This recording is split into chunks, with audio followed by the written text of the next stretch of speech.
হাজারো ব্যস্ততার ভিতর যে রবের দরবারে সিজদা দিবে নামাজের, রব্বুল আলামিন হাসরের ময়দানে হাজার কঠিন পরিস্থিতির মধ্যেও তাকে সেখান থেকে টেনে কঠিন রোদের নিচ থেকে সরিয়ে আরশের জায়গায় ছায়ায় বসিয়ে দিবেন।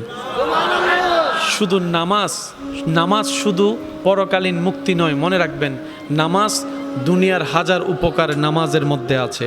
শারীরিক উপকার নামাজে আছে। নামাজ পড়লে রিজিকে বরকত হয়, নামাজ করলে নিয়ামত বাড়ে, নামাজ পড়লে ইজ্জত বাড়ে, নামাজ পড়লে শারীরিক সুস্থতা বাড়ে, নামাজ পড়লে মনোযোগ ভালো হয়, নামাজ পড়লে জবান পবিত্র হয়। নামাজ যদি মন থেকে পড়তে পারি, আল্লাহ দয়া করলে একদিন এই নামাজও আমাদের জন্য রহমতের ছায়ায় থাকার, বসবাস করার জীবন হয়ে যাবে। সুবহানাল্লাহ। ইন্নাস সালাতা তানহা আনিল ফাহশাই ওয়াল মুনকার। আল্লাহ তাআলা নামাজের মাধ্যমে, ইবাদতের মাধ্যমে আল্লাহর রহমতের নৈকট্য হাসিল করার আমাদের সবাইকে তৌফিক দান করুক। একজন হার্টের ডাক্তার, বিশ্বব্যাপী যার গ্রহণযোগ্যতা, উনি বলে মুসলমানদের নামাজের রুকুতে এবং সিজদাতে এমন পজিশন সৃষ্টিকর্তা দান করেছেন, কোনো মুসলমান যদি ডেলি 5 বার পারফেক্টলিভাবে রুকু এবং সিজদা করে, তার শরীরের মধ্যে, জয়েন্টের মধ্যে যে পেইনগুলো আছে, ধীরে ধীরে সে পেইনগুলো কমতে থাকবে, হাড্ডির মধ্যে ক্যালসিয়াম বাড়তে থাকবে। বলেন সুবহানাল্লাহ। উনি ওনার গবেষণাকে সামনে রেখে বলছেন, মুসলমানরা যদি ঠিকমতো 5 টাইমে 5 বার অজু বানায়, 5 টাইমে যদি 5 বার ভালোভাবে অজু বানায় যদি তারা নামাজ পড়ে, এই অজুর মাধ্যমে তাদের শরীরে যে চেহারায় পানি যাওয়া, হাতে পানি যাওয়া, মুখে কুলি করা, নাকে পানি দেওয়া, এই সমস্ত প্রত্যেকটা কার্যক্রমের সাথে মানবের শরীরের সুস্থতার সাথে বড় একটা গভীর সম্পর্ক আছে। সুবহানাল্লাহ। বলছেন যে মুসলমানরা যখন সিজদায় যায়, একটু খেয়াল করব, আল্লাহু আকবার, মাথা নিচু, মাথার থেকে হার্ট একটু উঁচু, হার্ট থেকে কোমর আর একটু উঁচু, কোমর, পিঠ, মাথা, আর একটু জোরে। যারা মেডিটেশন করে তারা এই পজিশনটা ভালো জানে, যারা মেডিটেশনের জ্ঞান রাখে তারা এই পজিশনটা ভালো জানে। পাটা এমন করে যখন তোনারা সিজদার মতো পজিশনে যায়, বিজ্ঞানীরা গবেষণা করে দেখে, হার্ট যখন উপরের দিকে চলে যায়, ব্রেন যখন নিচের দিকে চলে যায়, তখন হার্ট থেকে রক্ত সঞ্চালন ব্রেনের মধ্যে এমনভাবে হয় যেটা ব্রেনের জন্য সবচাইতে বড় উপকারী। সেজন্য দেখা যায় টেনশনে হাজার ওষুধ খেলেও কাজ হয় না, কিন্তু বান্দা যখন রবের দরবারে সিজদায় চলে যায়, টেনশন কমতে থাকে। সুবহানাল্লাহ। টেনশন হালকা হতে থাকে। এমনও তো অনেক সৌভাগ্যবান প্রেমিক বান্দারা আছেন যারা সিজদায় গেলে সিজদা থেকে আর মাথা তুলতে চায় না। রবের কাছে এমন অনেক বান্দা আছে, ফরিয়াদ করে, আল্লাহ গো, মরণ তো একদিন আছে, কোনো না কোনো অবস্থায় তো মরণ হবে। আল্লাহ তোমার দরবারে ফরিয়াদ, আমার মৃত্যুটা এমন অবস্থায় দিও, আমার কপালটা তোমার দরবারে সিজদায় থাকবে, আমার জানটা বের হয়ে যাবে। সুবহানাল্লাহ। এমনও আসে, জোরে বলেন আছে না নাই? আর একটু জোরে বলেন আছে না নাই? নামাজের মধ্যে উপকার, রুকুর মধ্যে উপকার, সিজদার মধ্যে উপকার। তবে উপকার পাওয়ার জন্য কিছু সিস্টেম মানতে হবে, কি হবে না? 5G গতিতে নামাজ পড়া যাবে না। আমরা যখনই রুকু করব, সিজদা করব, তাসবিহ তাড়াতাড়ি পড়ব, আদব দিয়ে, ভদ্রতা দিয়ে, প্রেম দিয়ে পড়ব। প্রত্যেকটা তাসবিহর মাঝখানে একটু গ্যাপ রাখবো।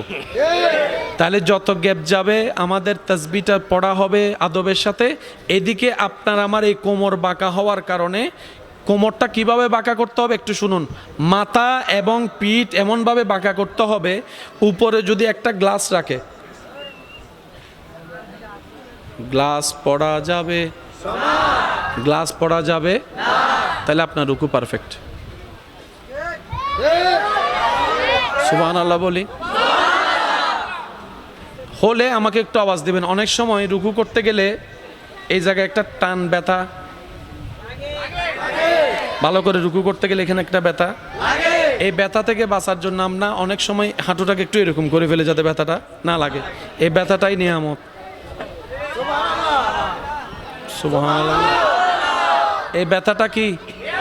আপনি যখন হাঁটুর ব্যথাটা অনুভব করবেন বুঝতে পারবেন আপনার কোমরটা মোটামুটি সোজা হয়েছে। শুধু মাথার কোমরটা যতটুকু পারেন একটু সোজা রাখার চেষ্টা করবেন। যখন দাঁড়াতে কষ্ট হবে, হাঁটুতে কষ্ট হবে, কোমরে ব্যথা হবে, মনে করবেন ওষুধের কাজ শুরু হয়ে গিয়েছে। সুবহান। নামাজের মধ্যে কি শুধু পরকালের সওয়াব নাকি দুনিয়ার কল্যাণও আছে? আমাদের ইসলামে আল্লাহ এমন ভাবে সাজাই দিয়েছেন, ফিদ দুনিয়া হাসানাতাও ওয়া ফিল আখিরাতে হাসানা। চিৎকার দিয়ে বলেন সুবহান। মনে রাখবেন ভাইয়েরা, আমাদের দ্বারা যদি কারো উপকার করা সম্ভব না হয়, আমাদের জীবনটা যেন কারো ক্ষতির কারণ না হয়। অন্যের মুখে হাসি ফুটাইতে যদি আপনি আমি ব্যর্থ হই, কারো চেহারায় কারো চোখে যেন আপনার আমার জীবনটা অন্যায়ভাবে চোখের পানির কারণ না হয়। মনে রাখবেন রব্বুল আলামিন নিজের হক মাফ করতে রাজি, কিন্তু রব কখনো বান্দার হক মাফ করে না। বান্দা যতক্ষণ মাফ না করবে রব্বুল আলামিনও কখনো তাকে মাফ করবে না।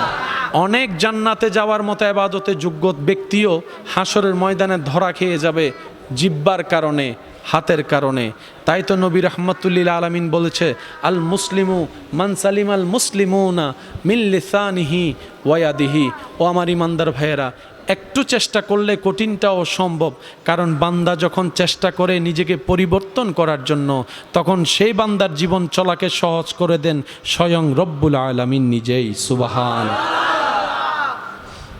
সেই ঈমান কি আমাদের আছে? এবার টোটাল বিষয়টা আমি এক জায়গায় করি। ইসলামের ভিতর কি শুধু পরকাল নাকি দুনিয়ার কল্যাণও আছে? ভাই আওয়াজ দিয়ে বলেন, আছে না নাই? আচ্ছা, ফজরের নামাজ, ফজরের নামাজ এমন টাইমে যখন রাতও নয় সকালও নয়, যেটাকে আপনি আমি ভোর নামে চিনি। ভোরবেলা সূর্য, রাতের অন্ধকার, এই টাইমের বাতাসটা একটু খেয়াল করে দেখবেন। 24 ঘন্টা বাতাস থাকলেও ফজরের সেই বাতাসের মতো কোনো বাতাস। আপনি যখন ফজরের নামাজটা পড়ে একটু বাহিরে হাঁটা চলা করবেন, ওই ফ্রেশ বাতাসটা যখন আপনার নাক দিয়ে ঢুকবে, ব্রেইনে লাগবে, শরীরে লাগবে, আপনার নিজের ভিতরে আপনি অনুভব করতে পারবেন আলাদা রকমের একটা শান্তি, আলাদা রকমের একটা সতেজতা, আলাদা রকমের একটা শক্তি কাজ করে। এই সকালের বাতাসটা কেমন জানি ডানে বামে সামনে যেদিকে তাকাই না কেন চোখটা শীতল হয়ে যায়, অন্তরটা শান্তি হয়ে যায়। ফজরের বাতাসটা যেন জানান দেয় এই বাতাসটা যেন তেন বাতাস নয়, এটা যেন জান্নাত থেকে আসা রহমতের বাতাস। সুবহান। এই বাতাস নেওয়ার দরকার। আর এই বাতাস যদি নেওয়ার ইচ্ছা থাকে, মোটামুটি রাত্রে টাইমে টাইমে ঘুমানো দরকার। রাত্রে টাইমে টাইমে ঘুমানো যদি ইচ্ছা হয়, তাহলে আপনার আমার এই মোবাইলের আসক্তি থেকে একটু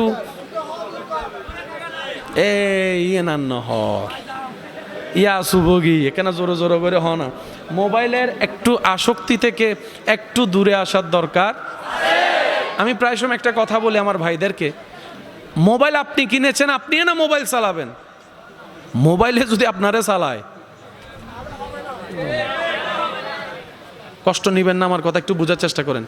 গেম আপনি খেলতেছেন, যতক্ষণ মন চায় তখন খেলবেন, যখন মন চাইবে না রেখে দিবেন, কথাইটা। কিন্তু আপনাকে মা ডাকতেছে, আপনি বললেন আসতেছি, তাহলে কি আপনি গেম খেলতেছেন নাকি গেমে আপনারা খেলতেছে? তো গেমে আপনারা খেললে তো হবে না, মালিক আপনি। ও যুবক, মালিক তো তুমি ভাইয়া। তুমি যেমনে মন চাই তেমনে না করবা। মোবাইল কেন তোমারে চালাবে, গেম কেন তোমারে চালাবে? তুমি ভাইয়া হয়তো বুঝতে পারো নাই, তুমি নেশায় পড়ে গিয়েছো। তো পড়েছো কি হয়েছে? তোবার রাস্তা তো খোলা আছে, ফিরে আসার রাস্তা তো খোলা আছে। যতক্ষণ নিঃশ্বাস আছে ততক্ষণ ফিরে আসার সুযোগ আছে না নাই? চলে আসো না ভাইয়া, চলে আসো। 3টা তালাক দিয়ে দাও গেমকে, দেখি তুমি 3টা তালাক যদি গেমকে দাও, গেমের কি ক্ষমতা আছে তোমার ক্ষতি করার? কিচ্ছু করার তো ক্ষমতা নাই। হয়তো তোমার একটু মানসিক কষ্ট হবে, মনের কষ্ট হবে, তবে আমি অনুরোধ করব, এক লাফে তো আর গাছে উঠা যায় না। একটু একটু চেষ্টা করো। আজকে 2 মিনিট কমাও, কালকে 3 মিনিট কমাও, পরশুদিন 5 মিনিট কমাও। কমাতে কমাতে যখন তুমি চেষ্টা করবা ভাইয়া, তখন দেখবা যে আল্লাহ পাক রব্বুল আলামিন তোমাকে দয়া করে সাহায্য করে সহযোগিতা করেছেন। সুবহান। ফজর বেলায় নামাজ পড়ার ইচ্ছা আছে কার কার? আছে? আল্লাহ কবুল করুক। এবার হাতটা নামান। দিলে ইচ্ছা আছে কিন্তু ঘুম থেকে উঠতে পারে এমন অনেক আস্তে আস্তে আস্তে জি আস্তে আস্তে একটু বলি মনোযোগ আপনারাই বলেন, এই সমস্ত বিষয়ে আলোচনার দরকার, একটু বোঝার দরকার। নামাজি হয় না কেন? দোষ ইমামের, দোষ মুয়াজ্জিনের, দোষ মসজিদের না, এটা একদিনে হয় নাই। এই ঘটনা যেটা ঘটতেছে সেটা একদিনে, বহুত আগে থেকে একটা প্ল্যানিং ছিল।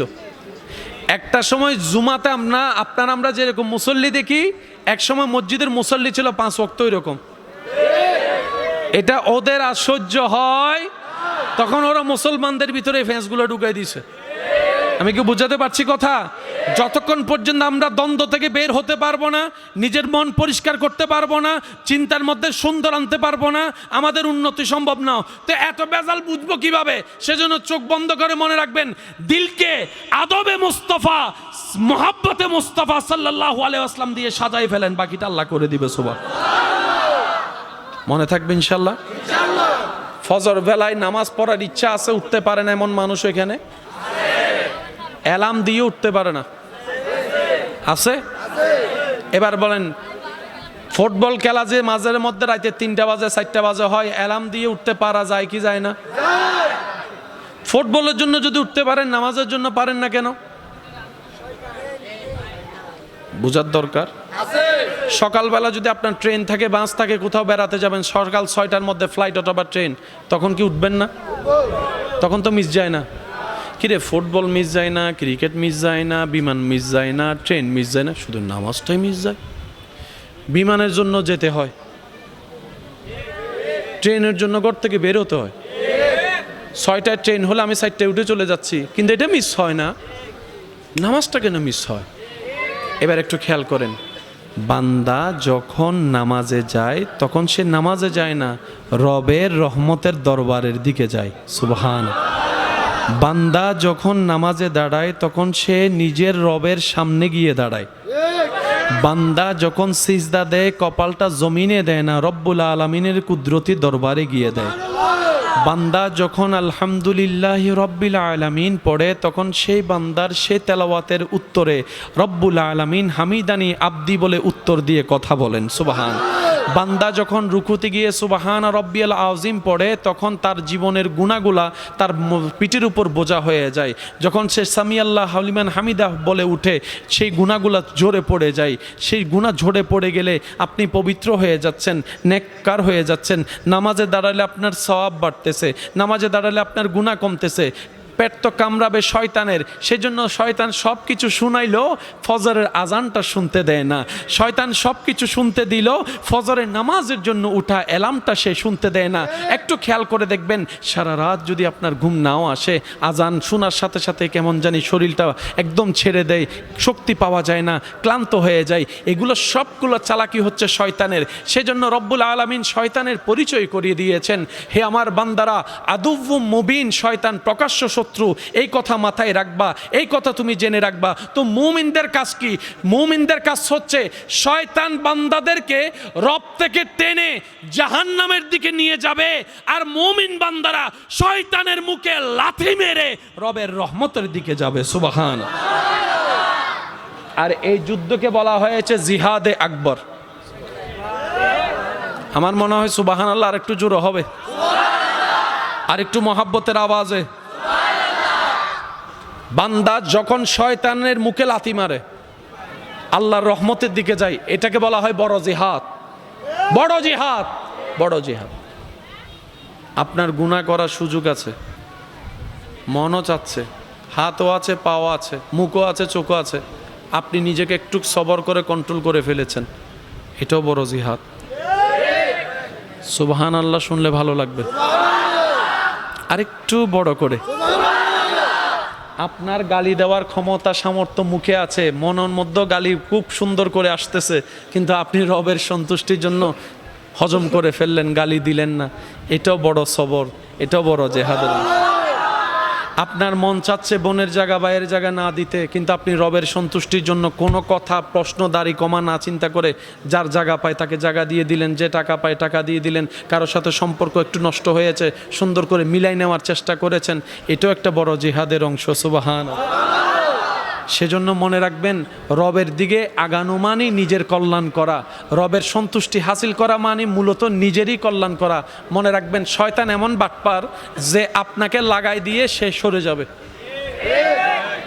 শয়তান আপনার আমার গুনার দায়ভার কখনো নিবে, সাজা তো নিবেই না, দায়ভারও নিবে না। আপনি আমি যদি যাই আল্লাহকে বলি, আল্লাহ ফজরের নামাজ আমাকে শয়তানে পড়তে দেয় নাই, শয়তান আমাকে এমন এমন করেছে আমি ঘুমাই গিয়েছি, শয়তান বলবে যে আল্লাহ তারে বানাইছো তুমি, সে আমার কথা কেন শুনলো, আগে তারে জিজ্ঞেস করো। তারে খাওয়াও তুমি, সে আমার কথা কেন আগাইলো?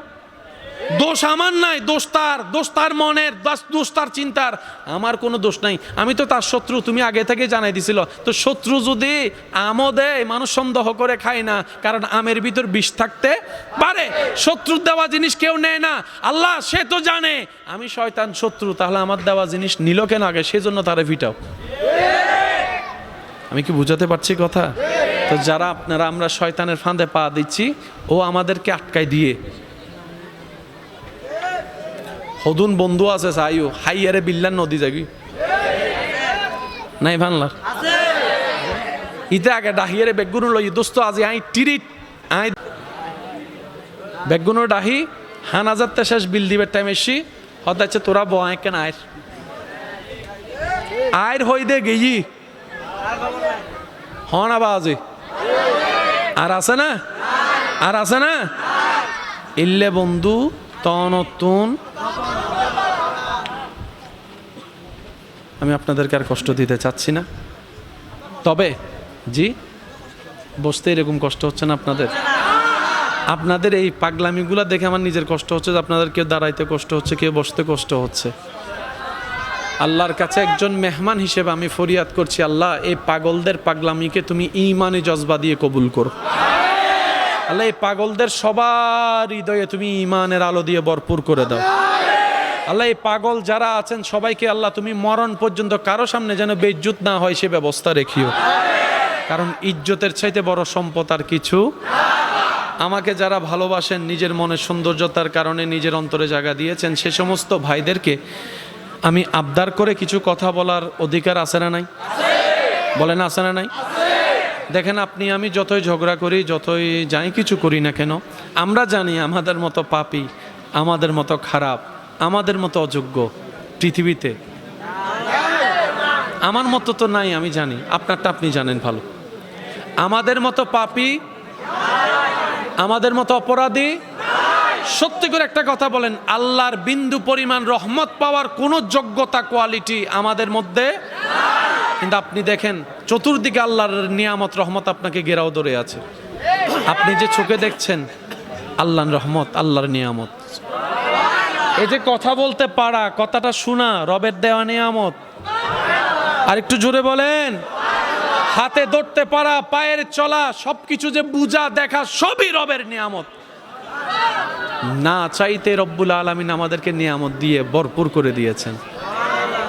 এটা কি আমরা যোগ্যতা গুণে পেয়েছি নাকি আল্লাহ দয়া করেছেন? আর সেই আল্লাহ খুশি হয় বান্দা যখন নিয়ামত পেয়ে শুকরিয়া করে। নিয়ামত পেয়ে যখন বান্দা শুকরিয়া করে, খুশি হন কে? সেজন্য আমরা যদি জীবনের সাথী হিসেবে শুকরিয়ার সাথে বন্ধুত্ব রাখতে পারি, ইস্তেগফারের সাথে বন্ধুত্ব রাখতে পারি, দরুদ শরীফের সাথে বন্ধুত্ব রাখতে পারি, নিজের চোখ এবং জবানকে, মনকে হেফাজত করার চেষ্টা করতে পারি, আমাদের কঠিন রাস্তাও সহজ করে যিনি করে দিবেন, আওয়াজ দিয়ে বলুন তিনি কে? আরেকটু জোরে বলেন তিনি কে? আল্লাহর দয়া আমাদের সবার উপর আছে না নাই? জোরে বলেন আছে না নাই? আল্লাহর দয়া পাওয়ার হাজার মাধ্যমের একটা মাধ্যমের নাম হলো নামাজ। কি বলেন? কি? মসজিদের মিনার থেকে যখন আওয়াজ ভেসে আসবে আমাদের কাছে, আল্লাহ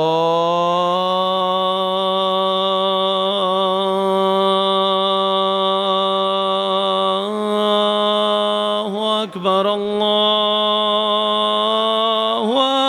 আকবার। ডাকটা কি মুয়াজ্জিনই দিয়েছেন নাকি আল্লাহর পক্ষ থেকে এসেছে? যিনি আমাদের সৃষ্টিকর্তা ওনার পক্ষ থেকে এসেছে।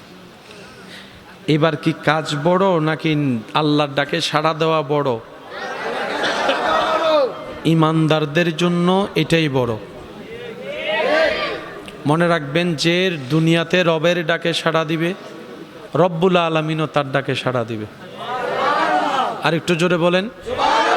হাজারো ব্যস্ততার ভিতর যে রবের দরবারে সিজদা দিবে নামাজের, রব্বুল আলামিন হাসরের ময়দানে হাজার কঠিন পরিস্থিতির মধ্যেও তাকে সেখান থেকে টেনে কঠিন রোদের নিচ থেকে সরিয়ে আরশের জায়গায় ছায়ায় বসিয়ে দিবেন। শুধু নামাজ শুধু পরকালীন মুক্তি নয়, মনে রাখবেন, নামাজ দুনিয়ার হাজার উপকার নামাজের মধ্যে আছে। শারীরিক উপকার নামাজে আছে। নামাজ পড়লে রিজিকে বরকত হয়, নামাজ করলে নিয়ামত বাড়ে, নামাজ পড়লে ইজ্জত বাড়ে, নামাজ পড়লে শারীরিক সুস্থতা বাড়ে, নামাজ পড়লে মনোযোগ ভালো হয়, নামাজ পড়লে জবান পবিত্র হয়।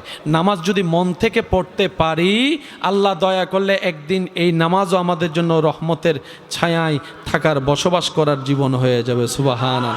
ইন্নাস সালাতা তানহা আনিল ফাহশাই ওয়াল মুনকার। আল্লাহ তাআলা নামাজের মাধ্যমে, ইবাদতের মাধ্যমে আল্লাহর রহমতের নৈকট্য হাসিল করার আমাদের সবাইকে তৌফিক দান করুক।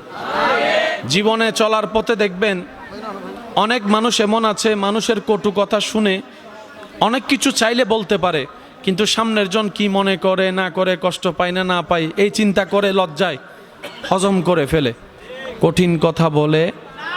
কারণ লজ্জাটা মানুষের অলংকার, আদব মানুষের অলংকার।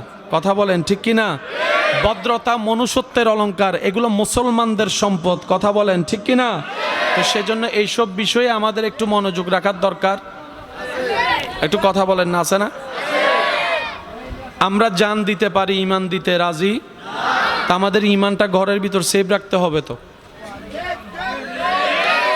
ওদের কালচার আমাদেরকে দিলে আমরা নিব না, সেটা তারা ভালো করে জানে। সেজন্য বিভিন্ন টিভির মাধ্যমে, ভিডিওর মাধ্যমে, অ্যাডের মাধ্যমে, নাটকের মাধ্যমে, সিনেমার মাধ্যমে ওরা আসে নাই, জিনিস পাঠাই দিছে, আমাদের ঘরে চলতেছে, ঢুকে গেছে।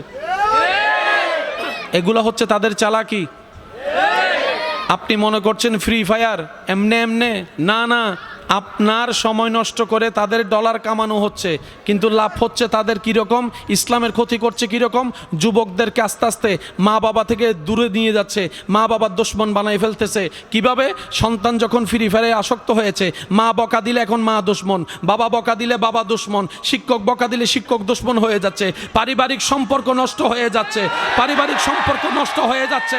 আবার এইদিকে আসক্তিতার কারণে 5 ওয়াক্তে 5 বার যে ছেলেটা নামাজের ডাকে সাড়া দিত, আজকে তারা ওদিকে মন যেতে যাচ্ছে না, নামাজ পড়তে যেতে যাচ্ছে না। কিভাবে আটকাই ফেললো? কারণ গেমটাকে এমনভাবে সাজাই দিয়েছে, একা খেললে হয় না, ওদিক থেকে একজন কথা বলে বলে খেলে। এখন আমার ভাই চিন্তা করে, আমি যদি নামাজের মধ্যে চলে যাই, ওই দুজন খেলোয়াড় তো থেকে যাবে, আমার তো লস হয়ে যাবে, খেলায় তো গেম হেরে যাব, নামাজটা কজা করব, তা গেমটা একটু খেলে ফেলি। একদিনে অভ্যাস হওয়ার কারণে আস্তে আস্তে সে নামাজ থেকে দূরে সরে গিয়েছে। কথা, এগুলো সব টেকনিক, আমরা বুঝি না। আচ্ছা, আমি আপনাদেরকে কষ্ট নিচ্ছেন না তো আমার কথায়? যার যার ধর্ম তার, সবার ধর্ম সবার জায়গায় শ্রেষ্ঠ। আমাদের নবী আমাদেরকে শিক্ষা দিয়েছেন, নিজের ধর্ম পালন করো, অপরের ধর্মকে সম্মান করো। কথা বলেন ঠিক কিনা? নবীজি শিক্ষা দিয়েছেন, তোমার ঘরের মধ্যে যদি কেউ কোনো ভিক্ষুক অসহায় আসে, তোমার সামর্থ্য থাকলে তুমি দিয়ে দাও, তার ধর্ম কি সেটাও জানার দরকার তোমার নাই, রবের সৃষ্টি হিসেবে তাকে দান করে দাও। সুবহান। এবার সবাই মিলে আওয়াজ দিয়ে বলেন, এই ধর্মের নাম কি? একদম শুরু থেকে শেষ, বসা দাঁড়ানো সবাই ইমানে আওয়াজে বলেন, এই ধর্মের নাম কি? এই ধর্মের নাম কি? যার যার ধর্ম তার। তবে আমি একটা কথা বলি, কোন মুসলমান কি অন্য ধর্মের দেবতার নাম জিকির করে, জপে? সম্ভবই। কিন্তু ওনারা সেই দেব দেবতার নাম গানের মধ্যে ঢুকাই দিয়ে আপনাকে গান শুনাই দিছে। আমি কি বুঝাতে পারছি আপনাদেরকে? আপনি ওনাদের নাম নিবেন না সেটা ওনারা জানে, কিন্তু ওনারা যখন গান সাজাইয়ে সে কথাগুলাকে গান বানাই দিয়েছে, আপনি তো মনে করতেছেন গান শুনতেছেন, আপনি তো মনে করতেছেন গান গাইতেছেন, কিন্তু তাদের কথা যে আপনি গাইতেছেন আপনি তো বুঝতেই পারেন না। আমি কি বুঝাতে পারছি কথা? এবার কোনো মানুষ যখন গানের দিকে আসক্ত হয়ে যায়, ঈমানটা আস্তে আস্তে দুর্বল হয়ে যায়, নাচের দিকে আসক্ত হয়ে যায়, ঈমানটা দুর্বল হয়ে যায়। যখন সে বিভিন্ন গেমসের মধ্যে চলে আসে তখন নামাজ ছুটে যায়, কোরআন তেলাওয়াত ছুটে যায়, মা বাবার সাথে বিয়াদবি শুরু হয়ে যায়। বিভিন্ন অ্যাডের মধ্যে যখন দুয়া ছাড়া দেখে তার মধ্যে সেই নেশা করার আগ্রহ যুগে আসে। বিভিন্নভাবে মুসলমানের ভিতর নেশা ঢুকাই দেওয়া হচ্ছে, জুয়া ঢুকাই দেওয়া হচ্ছে। আগে জুয়া খেলা হয়তো বাহিরে, এখন মোবাইলের মধ্যে জুয়া ঢুকাই দিয়ে মুসলমানদের ছেলেদেরকে ধ্বংস করার পায়তারা করা হচ্ছে। কথা বলেন ঠিক কিনা? আপনি মনে করছেন এটা একটা খেলা, কিন্তু আপনাকে তো বাজাই দিচ্ছে। জুয়া খেলে কার কি লাভ হইছে? কথা বলেন। জুয়া খেলে লাভ হইছে নাকি লস হইছে? প্রথমে লাভ দেখাই আপনাকে নামাইছে, তারপরে লোন নেওয়ায় আপনারা বাজাই দিছে। এখন আপনি না পারেন মারে বলতে, না পারেন বাবারে বলতে, না পারেন সমাজকে বলতে, কারণ আপনাকে সবাই জুয়াডি ডাকবে। আপনার জীবন মুসলমানের একজন সৈনিককে তারা দুর্বল করে ফেলেছে। আমি কি বুঝাতে পারছি আপনাদেরকে কথা? আগে আপনারা যেরকম খেলাধুলা করতেন মাঠে ময়দানে, ফেসবুক আসার পরে আমি আপনাদের মুখে শুনতে চাচ্ছি, ফেসবুক আসার পরে এখনকার বাচ্চারা তো খেলার মাঠও পাচ্ছে না, এখন তারা খেলতে হচ্ছে গেমের মধ্যে। আগে আপনারা আমরা ছোটবেলায় এই যে ছোট একটা গিয়া ছিল, কি বলে, কি স্মৃতি আছে না নাই? পুকুরে নদীতে গোসল করার স্মৃতি আছে না নাই? বৃষ্টির মধ্যে ফুটবল খেলার স্মৃতি আছে না নাই? আপনার হাঁটু ভাঙ্গা পা ব্যথা হওয়ার স্মৃতি আছে না নাই? আবার মুরব্বিরে দিয়ে গিরা বসানোর স্মৃতি আছে না নাই? বৈশাখ মাসে আম পাড়ার আম কুড়ানোর স্মৃতি আছে না নাই? বর্তমানে কিচ্ছু। আমি কি বুঝাতে পারছি আপনাদেরকে কথা? এবার দেখেন শিক্ষা ব্যবস্থা। আমি জানি আজকে আমার নামে মামলা হবে, আজি মামলা হোক, আজি এক কান দুই দরহার আছে। শিক্ষা জাতির, আমি আপনাদের মুখে শুনতে চাই, শিক্ষা জাতির। এই শিক্ষা নেওয়ার জন্য আপনার সন্তানকে কোথায় পাঠাচ্ছেন? বিদ্যালয়ে পাঠাচ্ছেন। এবার বিদ্যালয়ের মধ্যে শিক্ষা ব্যবস্থা দেখেন, আগে যে সাবজেক্টগুলা ক্লাস 9-10-এ দেওয়া হতো সায়েন্সের সাবজেক্ট, এখন ক্লাস 4-5-এর মধ্যে সায়েন্সের সাবজেক্ট দেওয়া হচ্ছে। ছোট ছোট বাচ্চারা নার্সারিতে যাচ্ছে, ব্যাগের বারে কাঁধ পর্যন্ত বাঁকা হয়ে যাচ্ছে। যে বাচ্চা বই আলগাতে পারে না, সেই জ্ঞান আলগাবে কেমনে? আস্তে আস্তে ব্রেন দুর্বল বানায় ফেলতেছে। এবার বলেন, মুসলমানের সন্তান হিসেবে কোরআন শিক্ষার দরকার আছে না নাই? কোরআন শিক্ষা করার জন্য মক্তবের দরকার আছে না নাই? মক্তব কি দুপুরের বেলা হয় নাকি বিকেলের বেলা হয় নাকি সন্ধ্যা বেলা হয় নাকি ফজরের বেলা হয়? এখন ফজরের এই মক্তব থেকে আপনাকে সরাবে কিভাবে? মক্তব শিখলে তো কোরআন শিখে যাবেন, কোরআন শিখলে তো ইমানি পাওয়ার চলে আসবে। আপনাকে যদি ডাইরেক্ট বলে কোরআন শিখেন না, আপনি তো মানবেন না। এখন কৌশলে করলো কি, যেই টাইমে মক্তব সেই টাইমে শুরু করে দিছে কিন্ডারগার্টেন।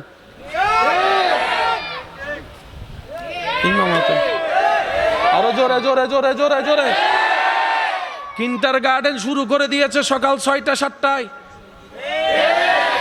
এখন মা বাবারা চিন্তা করে, ছেলের মেয়েরে যদি মক্তবে পাঠায়, তার তো ঘুমের দরকার। এখন কি মক্তবে যাবে না কিন্ডারগার্টেনে যাবে? আমাদের মা বাবারাও বোকার মতো কিন্ডারগার্টেনকে খুব গুরুত্ব দিয়ে দিল, কোরআন শিক্ষাটা আর হয় নাই। আমি শ্রদ্ধার সাথে একটা আবদার করে কথা বলি, আপন আপন জায়গায় গবেষণা করে দেখবেন, মা বাবার চাইতে বড় নিয়ামত আর কিছু হতে পারে? এই পৃথিবীর বুকে বাংলার জমিনে যত মা বাবা বৃদ্ধাশ্রমে আছে তাদের ছেলে মেয়ে কি করে একটু লিস্টি করে দেখেন। আল্লাহর কসম, একজনই ইমাম আপনি খুঁজে পাবেন না, মুয়াজ্জিন খুঁজে পাবেন না। সব কিছুর দাম বুঝছে, শুধু মা বাবার দাম বুঝে নাই। আর আপনার এলাকার মুয়াজ্জিন যাকে আপনি সম্মাননা দিচ্ছেন 5-7 হাজার টাকা, যেটা বর্তমানে চলা অসম্ভব, ওনার ঘরের মধ্যে যাইয়া দেখবেন মা, আমি শুনি নাই, মা বুড়া বাবা চলতে পারে না, তারপরে মা বাবা নিয়ে আছে। মুয়াজ্জিন ভাই, আপনি তো চলতে পারেন নাই, অল্প খেদমতে আপনি চলছেন কিভাবে, মা বাবাকে একটু অন্য জায়গায় রেখে আসেন কোনো একটা সরকারি কোয়ার্টারে, বলে যে সব ছাড়তে পারি, আমার জান্নাতকে আমি ছাড়তে পারবো না, আমার জান্নাতকে ছাড়তে পারবো না, এত কষ্ট হলো, আমার মা আমার জন্য কষ্ট করছে না, আজকে আমার কষ্ট করার পালা, আমার বাবা কি আমার জন্য ঘাম জড়ায় নাই, আজকে আমার ঘাম জড়ানোর পালা, আমার বাবা নিজে একটা গেঞ্জি পরে সারা বছর কাটিয়ে দিয়েছে, কিন্তু আমি সন্তানকে ঈদ আসলে যেভাবে হোক নতুন কাপড়ের আপনাকে দেখাইতো আমার বাবা, এই সেই বাবাকে আমি কখনো ফেলতে পারবো না, সে মাকে কখনো ফেলতে পারবো না, সে মাকে কখনো ফেলতে পারবো না। এবার শ্রদ্ধার সাথে প্রশ্ন রাখলাম, ও মুয়াজ্জিন ভাই, এই চিন্তা, এই ধারণা, এই ভালোবাসা আপনার ভিতরে আসলো কিভাবে? বলে যে যখন থেকে শুনেছি আমার নবী রহমাতুল লিল আলামিনের হাদিস, নবীজি বলে তোমার জান্নাত তোমার মায়ের পায়ের নিচে, আর সেই জান্নাতের দরজা তোমার বাবা। আমি জেনে শুনে আমার জান্নাত হারাতে রাজি। আমি কি বুঝাতে পারছি আপনাদেরকে কথা? ইদানিং কালে যেগুলো ছেলে মেয়ে আছে দেখবেন মা বাবার সাথে বেয়াদবি করে, আছে একটুখানি বললেই সেত্তার আইগা যায়, আছে না? আছে না? ডাইনে হইলে বস্তু হইলে তুই তৈল নুমিশিস, আছে না? তো ছেলে মেয়েকে কন্ট্রোল করবেন কিভাবে? রশি দিয়ে তো বেঁধে রেখে সারা জীবন পার করতে পারবেন না। সেজন্য আমি মা বাবাকে শ্রদ্ধার সাথে বলবো, কয়েকটা কাজ যদি ছোটবেলা থেকে আপনার সন্তানের ভিতর আপনি করে দিতে পারেন, চোখ বন্ধ করে আপনি ঘুমাতে পারবেন। 1 নাম্বার, আপনার সন্তানকে সন্তানের অন্তরে আল্লাহর ভয়ের ব্যাপারে, আল্লাহর সন্তুষ্টির ব্যাপারে প্রেমটা ঢুকাই দেন। 2 নম্বর, নবী রহমাতুল লিল আলামিনকে জানের চাইতে বেশি ভালোবাসার প্রেমটা আপনি ঢুকাই দেন, আদবটা আপনি ঢুকাই দেন। 3 নম্বর, আহলে বায়েত সাহাবায়ে কেরাম আউলিয়া কেরামের আদর্শটা আপনি একটু শিখাই দেন, একটু জানাই দেন, কথায় কাজে কৌশলে। যখন আপনার মুখ থেকে শোনা এক একটা কথা আপনার সন্তানের কান দিয়ে মনের মধ্যে বসে যাবে, সেই সন্তানের অন্তরকে স্বয়ং আল্লাহ নিজে হেফাজত করবেন, যার অন্তরে ঈমান থাকবে। এই সন্তান আর কখনো বেয়াদব হওয়ার, বলেন না ভাইয়া, এই সন্তান আর কখনো বেয়াদব হওয়ার সুযোগ। সেজন্যই তো ইসলামের মধ্যে বলা হয়েছে, আল ইয়াউমা আকমালতু লাকুম দীনাকুম ওয়া আতমামতু আলাইকুম নিয়ামাতি। রব্বুল আলামিন বলে, বান্দা তোর জীবনের মধ্যে যা দরকার সবকিছু আমি ইসলামের মধ্যে দিয়ে দিয়েছি। আকমালতু লাকুম দীনাকুম ওয়া আতমামতু আলাইকুম নিয়ামাতি, আমি রবের সমস্ত ধরনের নিয়ামত দিয়ে আমি ইসলামকে সাজাই দিয়েছি। এবার আওয়াজ দিয়ে বলেন, ইসলামের সব কিছু আছে না নাই? তো যে শপিং মলে সব আছে, অন্যদিকে যাওয়ার, বলেন না অন্যদিকে যাওয়ার। সেজন্য অনেকে কিছু কিছু এমন দোকান খুঁজে যে দোকানে ঢুকলে আর অন্য দোকানে যাওয়া লাগে না। ইন ওনারা কি হন তো হইন্য পারে, বড় ইনেরই সবেরই বড় বড় সব, যেখানে গেলে সব আছে, নাফাতুন শুরু করি হানকুট্টনি পর্যন্ত, মাথা না বাজি আছে না? তা আমার ভাই বোনেরা চিন্তা করে 10 জায়গায় গিয়ে সময় নষ্ট করে লাভ কি, একটা দোকানে ঢুকি সব কিনে চলে আসবো, সময়টা বেঁচে যাবে। ইসলাম হচ্ছে সেই রকম একটা জায়গা যেখানে আপনার জীবনে যা দরকার সব আছে। আর একটু জোরে বলতে হবে। এবার সত্যি করে নিজের দোষ স্বীকার করে বলেন, আমরা কি ইসলামকে মানার মতো মানতে পেরেছি? আওয়াজ এখনো শুনিনি। ইসলামকে আমরা মানার মতো মানতে পেরেছি? ইসলামকে ধারণ করার মতো, লালন করার মতো কি করতে জেনেছি? আওয়াজটা দিয়ে বলেন, দুষ্টা কাদের, ব্যর্থতা কাদের? আল্লাহ সব দিয়েছেন। এবার আসেন, যদি আপনাদের বুঝার আগ্রহ থাকে আমি একটু চেষ্টা করি বলার জন্য, অনুমতি আছে ইনশাল্লাহ? শরীরের রোগ হলে কোথায়? বলেন বলেন। আপনি বিল্ডিং বানাবেন, যাবেন কোথায়? ইঞ্জিনিয়ারের কাছে। বানানোর জন্য কাজে আনবেন মিস্ত্রিকে। একটু জোরে বলেন।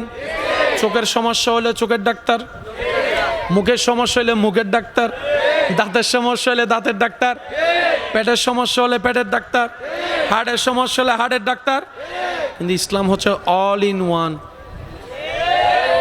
ইসলাম হচ্ছে অল ইন ওয়ান। কেমন? আপনি দুনিয়াতে আছেন না নাই? কবরে যাবেন কি যাবেন না? হাসর উঠবেন কি উঠবেন না? জান্নাতে যাওয়ার ইচ্ছা আছে না নাই? এই আপনার দুনিয়া থেকে শুরু করে জান্নাত পর্যন্ত সব কিছুর সমাধান ইসলামে। সেজন্য ইসলামকে বলা হয় কোড অফ লাইফ।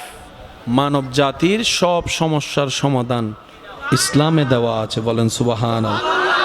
আর একটু জোরে বলেন না সুবহানাল্লাহ। ইসলামে নাই বলতে এবার বলেন, ইসলামে আমাদেরকে 5 ওয়াক্ত কি করতে বলেছে? যদি আপনাদের কষ্ট না হয় আওয়াজটা বড় করে দিবেন। ইসলাম আমাদেরকে কয় ওয়াক্ত নামাজ পড়তে বলেছে? প্রথম ওয়াক্ত, দ্বিতীয় ওয়াক্ত, তারপরে তারপরে তারপরে সবচাইতে কম ফজর, সবচাইতে বেশি রাকাত। বলেন বলেন, সবচাইতে কম, সবচাইতে বেশি। এই নামাজের মধ্যে যে স্টাইলগুলো আপনাকে আমাকে পালন করতে হয়, ইমানদার ভাইয়েরা ইমানি আওয়াজ দিয়ে বলেন, এই ইবাদতের সিস্টেমের ভিতরে সবের সাথে সাথে শারীরিক ব্যায়াম উপকারিতা আছে না নাই?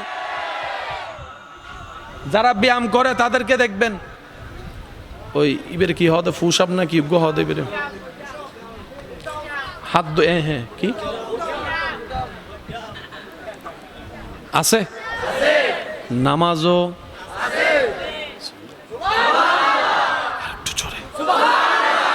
ব্যায়াম যারা করেন ওনারা একটু খেয়াল করবেন, ব্যায়াম করার সময় ওই ফিটি করায় যদি ফিটি স্কুলে ওই ফা ধরো তোলো, ফা ধরো তোলো, রুকুতে আছে না নাই?